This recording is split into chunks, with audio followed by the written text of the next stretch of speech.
YouTuber ও content creator তৌহিদ আফ্রিদির সঙ্গে ঢালিউড অভিনেত্রী প্রার্থনা ফারদিন দিঘির প্রেম নিয়ে কম চর্চা হয়নি। এমনকি অনেকে ধরে নিয়েছিলেন যে আফ্রিদি আর দিঘি হয়তো বিয়েও করে ফেলবেন। তবে বরাবরই দুজনে এই সম্পর্ককে শুধু বন্ধুত্ব বলেই জানিয়েছেন। শেষ পর্যন্ত তৌহিদ আফ্রিদি বিয়ে করেছেন ঠিকই, তবে পাত্রী দিঘি নন, অন্য আরেকজন।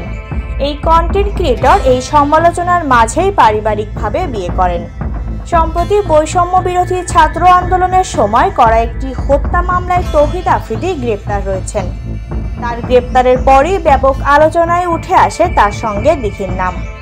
দীর্ঘদিন পর আফ্রিদির বিষয়ে কথা বললেন অভিনেত্রী দিঘি। দেশের একটি গণমাধ্যমের এক সাক্ষাৎকারে অভিনেত্রী জানিয়েছেন, মাই টিভির একটা প্রোগ্রামে তৌহিদ আফ্রিদির সঙ্গে তার পরিচয় হয়।